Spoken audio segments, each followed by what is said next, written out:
everyone. My name is Aelah Sophia. I got a chance to sit down with Mare Cromwell today. We wanted to discuss the apology ceremonies for the original people and their ancestors, a global grid that's happening March 19th.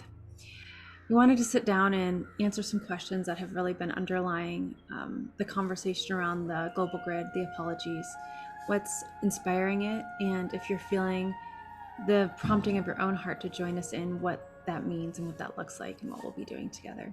So thank you for taking this time to contemplate, listen, and connect with the ancestral realms which are calling this forward. Hello everybody and welcome. We are here with the incredible Mare Cromwell, who is the director of the new nonprofit, The Great Mother Love Way. She coordinates global grids, amongst other things. She's a Gaia mystic, a visionary, a priestess, and really is helping us birth the new earth through everything that she does. So we're sitting down today to talk about the latest initiative that she's been invited into, which is called the Apologies Global Grid. So welcome, Mare. Thanks for sitting down and chatting with me today. I'm really honored to be with you, Aelah. This is really a treat. Thank you. Yeah. So what is the apology ceremony to the original peoples and their ancestors? This is an international event that's happening on Sunday, March 19th, which is right around the corner from our conversation day here.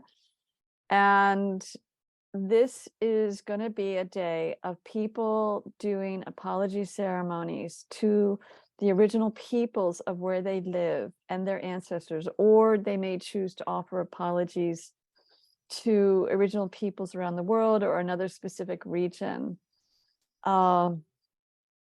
This is a unified field of ceremonies, which means that the energies, the heart-filled energies of these apologies will be woven into a beautiful healing field of energy around our sacred earth with Mother Gaia.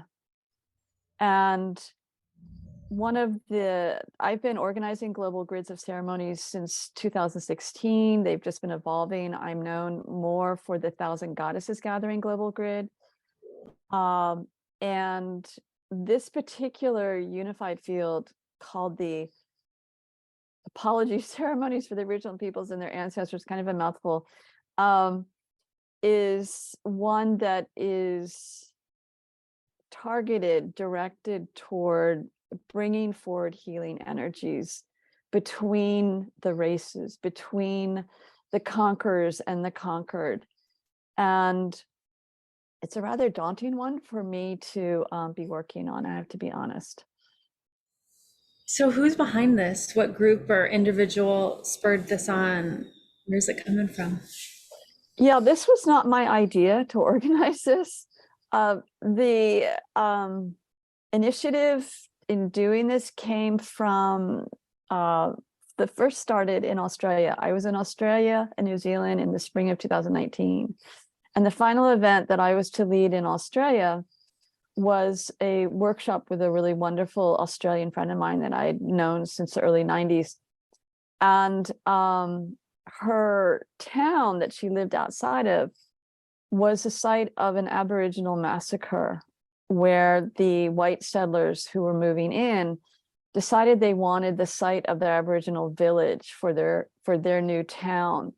And they gave the entire town all these bags of arsenic laced flour.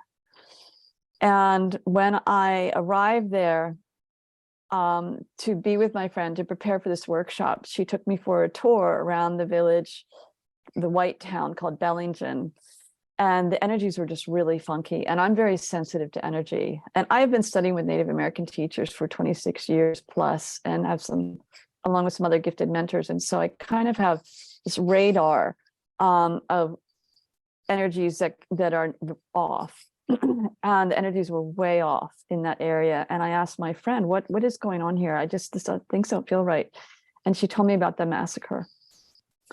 And nobody in that town, Bellingen, who are of European descent, had ever done anything to make amends for this village that had been massacred. And this kind of event has happened all over the world, all over Australia, all over North America. So, I mean, it's ongoing now.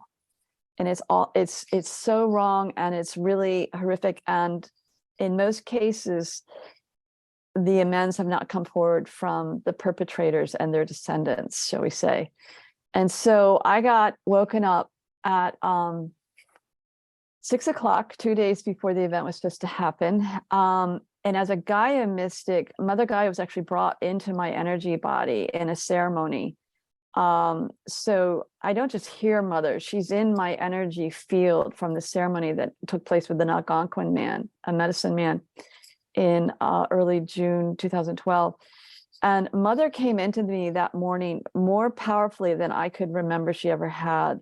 And I got a very clear message from her that this workshop was not to happen. This was meant to be instead a discussion and a preliminary ceremony with the local people there, what they were going to do as a group to start to make amends to the village that had been massacred. And so that's what we did. And as I'm saying this to you, I'm feeling this energy coming in, because the Aboriginal ancestors have never left my field and have stayed with me, some of them, to be part of my spirit team, which is really humbling. And there are more who are coming forward right now as I'm speaking to. I can feel them, and I don't know if you can feel them, Aelah.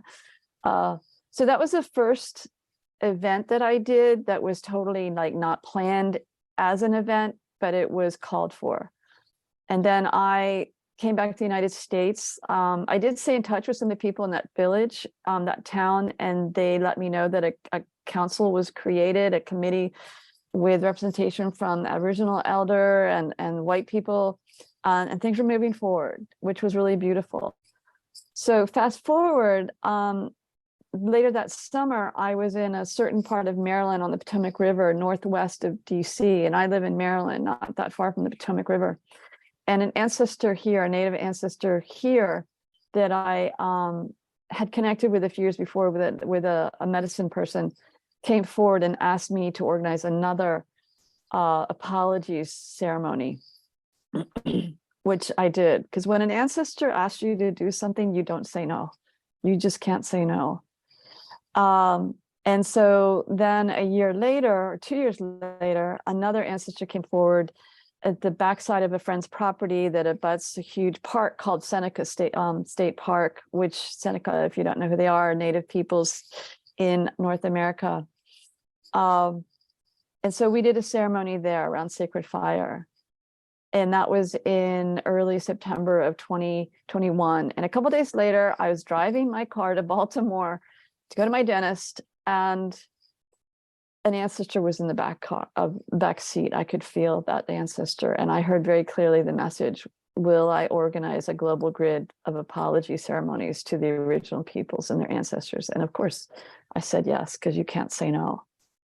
So it took me a while to find the wherewithal within myself, the strength within myself to do this, because this is holding space for centuries and centuries of pain and suffering and PTSD and just wrong actions that unfortunately are still taking place right now on the part of some decision makers and groups of people. But that's where this came from. And I have surrendered to serve Mother. This is part of my agreement with Mother Gaia. And I have, in this surrender path, clearly have surrendered to serve the ancestors. And Mother wants this global grid. From her angle, she keeps on telling me that it's time for us to really start healing and to reconciliate as humanity and to come back into balance and co-creative relationships with each of ourselves, each of the races, and also all the sacred seen and unseen ones. So this is where this came from. So one of the questions I feel like people might have is, why is a white woman doing this? Yeah, I've gotten some feedback from some people about, who are you as a white person to do this? It's been interesting kind of sitting with that and not taking that overly personally. And I've really realized that the short response is, why not a white person? It actually needs to be somebody who represents the race that has perpetrated most, if not most of these horrific things around the planet. And I want to share something that I have come to learn since making this event public at the end of January. Is I spoke with one white person also who is extraordinarily gifted and was taken under the wing of Aboriginal elders and North American Indigenous elders. Extraordinarily gifted man. And you could say he walks the red road, which is the path of the indigenous peoples here in North America. And he had a very prominent elder whose name I cannot say because I don't have permission to say that man's name. But this prominent elder said to him, the Jews didn't do this to us. The Muslims didn't do this to us. The Christians did this to us, Native Americans. They're the ones who owe us an apology. And as I'm saying that, I'm feeling all this energy moving through me. I was raised Catholic. The Christians are the ones who really have gone around the planet to, from a very arrogant place of conquest and complete disrespect of other cultures and their wisdom and ways. I could go deeper than that. But so, and I had another elder say to me, that it needs to be a white person. And then I thought about it from this angle too, is that when we offer apologies, if someone asks us to offer it, then it's not the most sincere apology. Although in this case, the ancestors asked me to organize this. They knew full well that I'm a white person. So this is why it needs to come from somebody representing the white race, and especially the Christian and population within the white race. And I want to also add that I had no idea that I would ever be doing anything like this. And I really see this as soul contract work because this is a very challenging project. But I'm showing up for it. We're doing it. So I know that you've had some outcomes already and some different reactions across the spectrum. Do you want to speak to any of that? Yeah, going into this, I really had no idea what was going to happen other than I knew, and I kept on hearing from the ancestors, they know what's meant to happen. Those on the spirit plane know what's meant to happen. And I have gotten a mixed, shall we say, mixed response, where some people have really leaped on me for being a white lady doing this. One, I've gotten some feedback like, you need to be doing this with an indigenous group. And again, this is where it needs to come from the white population. And I'm the one that seemed to be spiritually chosen, humbling as that is. And I've also gotten some really beautiful feedback from some indigenous elders, leaders. And one in particular said to me, I'm very heartened to learn that you are organizing this. And he is interested and eager to see what will play out with this, because there are many dimensions to doing a global grid of ceremonies. And this is where the healings can happen in the multidimensional spiritual realms that can then trickle into our physical realms. And that is a big aspect of doing this kind of unified field of ceremonies. And we're all connected. The ancestors are connected to us. We're connected to them. So it's just a call for healing across the board. So part of this grid is that you're inviting people to step into this themselves and hold a ceremony. So I'd love for you to share, if people are feeling to step into the global grid, what their next steps are, what they can do. Yeah. Well, the first thing is that if you hear or feel the spiritual call within you, if you have any pain in your heart or remorse about how Native peoples, original peoples have been treated over the centuries and centuries, including today even, please register for one, so we can put you on the map, because it's going to be really beautiful to have Indigenous peoples, original peoples who are alive today, see how many good-hearted people care enough to come together in this unified field. That's one. And there are ceremonial suggestions, really brief ones, on the website. And I know the website link will be below here. It's kind of a mouthful. Apologies to original peoples .earth. But it can be a really small, simple ceremony, like just lighting a candle, writing a letter from your heart, from yourself and your ancestors and related ancestors in your region who have not been respectful, who have been the perpetrators of conquest and other horrific things that have happened to original peoples. And then actually burning the letter from a place of offering love and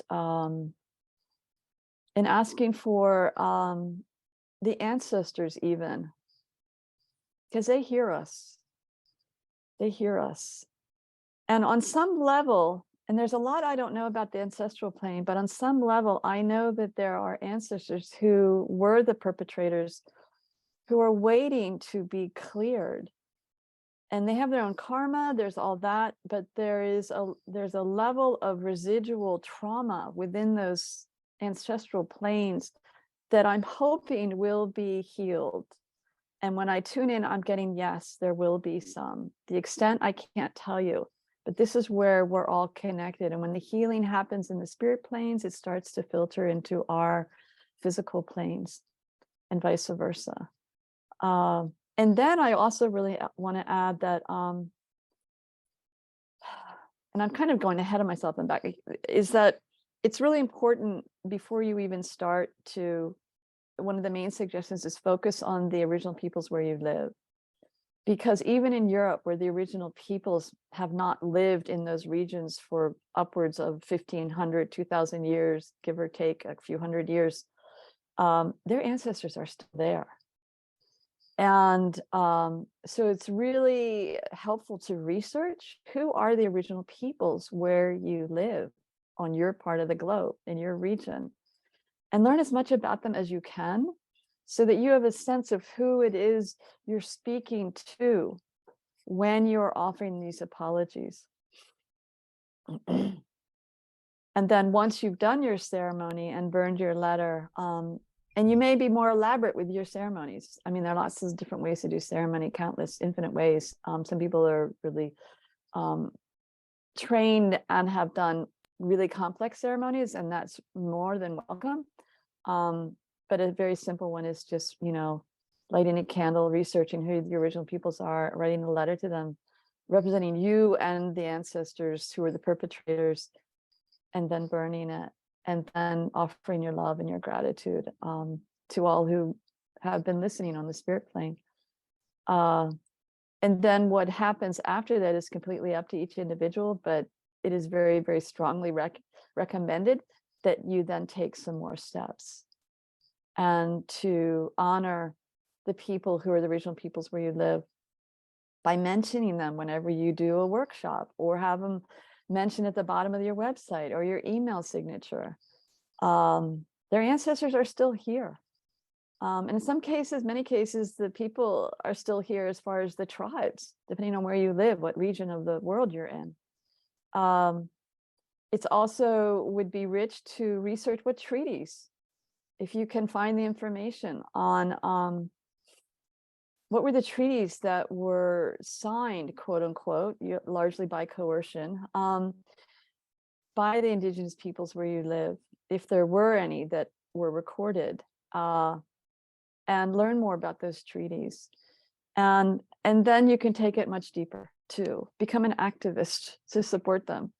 Work for their sovereignty, work for their rights. The fact of the matter is that original peoples hold the wisdom and the knowledge that we sorely need as humanity to help us remember how to live on the sacred earth in a way that is in balance and harmony with Mother Gaia, with the elements, with all the sacred seen and unseen ones. So these are the times for us to start waking up to what was never recognized by the colonist.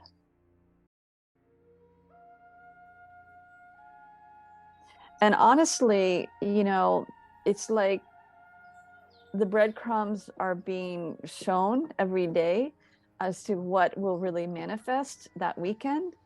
I know there are people who are busy that day, and it's hardly encouraged. If you can't do ceremony that day, do it whenever you can, because time is irrelevant. The apology is the most important thing because it's all woven into the field anyway. So, but that's one of the key things is, you know, show up, be sincere from your heart, and also visualize as you're doing your small ceremony, or maybe not so small, how you are linking in with all these ceremonies around the globe that day. And or that weekend or whenever people will be doing it, because that will even strengthen the unified field more. Beautiful. Well, thank you for organizing this, truly, Mare, and inviting us all into it. And we invite everyone to register so that we can know each other and get a sense of what we're creating. So as we said, the registration is below. Is there anything else you'd like to share before we sign off, Mare?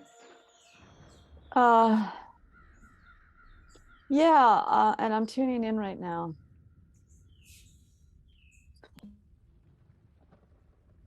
If we only knew how much this is going to bring healing forward for the ancestral planes. And Mother Gaia is really calling for this and is just showering us with love for stepping forward to bring this healing forward at whatever level it's going to happen. And as I am hearing it right now and seeing it, I'm getting an image of a ripple effect that's going to play out, and it's going to play out into the future. It's going to play out into the past, because this is what happens when we do ancestral work. And this is ancestral work. And also I want to add, someone just nudged me on the spirit plane, is when you're finished with your ceremony, go out and celebrate, have some chocolate, have some fun, because we need levity with this. We need to remember that living here on earth is an incredible opportunity, and to celebrate life is beautiful and needed. And there is so much heaviness and so much despair that we're all being asked to hold space. And from that place, more than anything, be gentle with yourself. This book, Native American Prophecy for World Peace, Healing and Wiping Away the Tears, by Juan Jose Reina and his wife, Elena Silva Reina. They're right in the beginning. It talks about healing. They talk about healing the sacred hoop. And I'm just going to read this, and there are pieces that I think are really key. We are living in a profound time of extraordinary transformation and change as we witness the fading, violent fourth world of human creation, and we work to welcome the emerging fifth world of human creation. Inside this natural cyclic transition, many inspired peoples are working passionately on spiritual and cultural projects and activities focused on alleviating and healing our distressed and human natural condition. Paramount to all of this is the healing of the deep trauma of personal and global suffering, which affects everyone everywhere. American Indian prophecy designates the end of the 20th century and the emergence of the 21st century a special time for healing the sacred circle of life. This mending of the sacred hoop requires the reconciliation of our past, which brings harmony and balance into our lives and resonance with the great mystery, Earth Mother, Sky Father, and the inner and outer worlds. The divine gift of forgiveness helps us to spiritually move into this new cycle with cleansed hearts and minds, with humble respect for all religion and beliefs, which are one in the glorification of the great mystery. With intentional prayer, forgiveness, and beneficial spiritual activity, We reconcile our past in order to heal the present. And then we begin to create a lasting peace. And this is where we need to go. This is where we're headed. This one woman on Facebook wrote a really brilliant response on my page. She said, "My dear passionate friends, apologizing is not so much for those who have been wronged as it is an exercise in humility by the perpetrators. We need to go there. When the truth of our hearts is seen, forgiveness can be given by the harmed ones or not, as they choose. Forgiveness is their medicine. May the sincerity of our apology heal our own wounds so that we can forgive ourselves and our ancestors. Thus, it is from a full cup that we can offer reparations, and together we rise from the ashes of the past."